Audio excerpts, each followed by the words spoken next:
apple tarte tatin. Now this is an apple pie, essentially baked upside down. A layer of caramel, apples, and puff pastry on top, and you serve it inverted to showcase all that gorgeous caramel. So I'm getting started by getting my apples ready. You may need anywhere from 5 to 8 apples to fit a 9-inch pan. Now for those caramel apples I made, I used just an eating apple, like a Royal Gala. But since this tart is like an apple pie, you want to use a good, firm cooking apple. That way the apples hold their shape. So here I'm using Honeycrisp. I've peeled them, cored them, and also cut them in half. The next step is to dress the apples a little bit. So I've melted off 2 tablespoons of butter. I'm just gonna pour that over top. And then 2 tablespoons of sugar.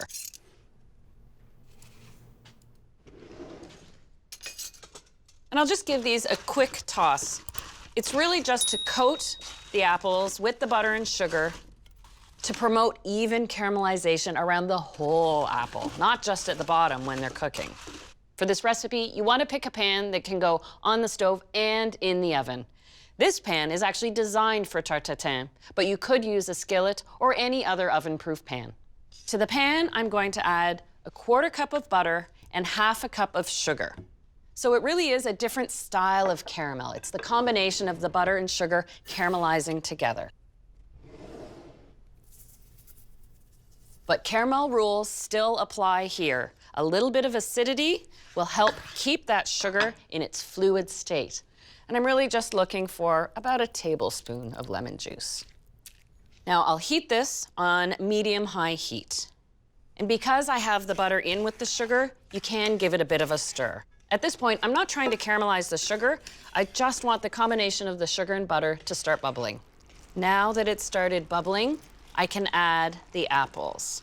And you want to arrange the apples as closely together as you can.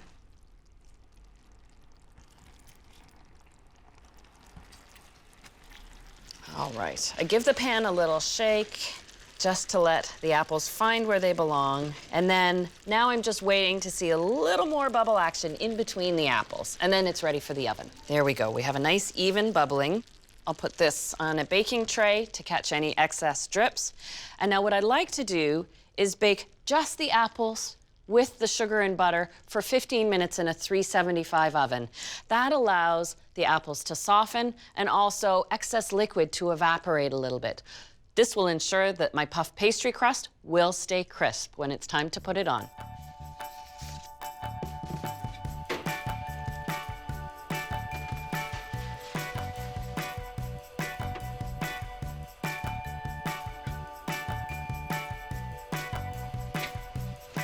There we go. It's amazing how the apples have changed after 15 minutes. They've settled in, and you can see the beginnings of the caramelization underneath.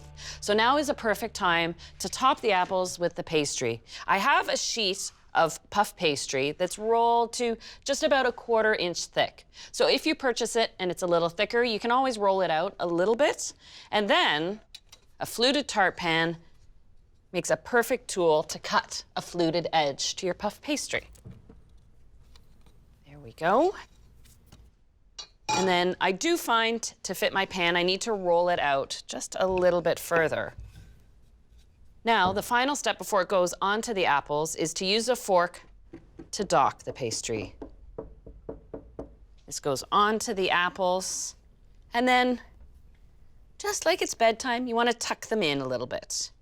This way, when you invert the tart, that crust will hold in all the juices. And now the tart's ready to go back in the oven.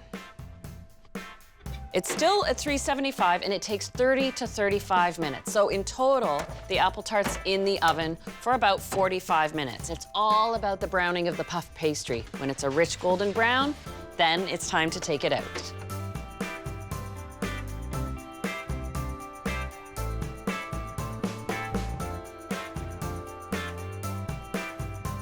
Oh, look at that brown puff pastry. This is why Tarte Tatin is my favorite apple tart. I'll set this aside. Now, the tart I pulled out of the oven is too hot to turn over right now. So I have one that I've already baked off and let cool 30 minutes. That's the ideal time to let your tarte tatin cool before you invert it. It allows the caramel to thicken up and absorb into the apples a little bit, and you will find it's easier to flip out onto the plate. So what I do is just run a knife around the inside edge of the pan, just in case a little bit of apple or pastry stuck. There we go. And then place your plate. And I do like a plate with a bit of a lip to catch some of those caramel juices.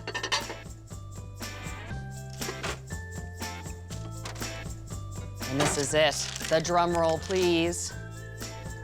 Look at that gorgeous apple tart. As a pastry chef, a tart like this gives you such a sense of accomplishment. This tart's ready to be served beautifully warm, or you can let it cool to room temperature.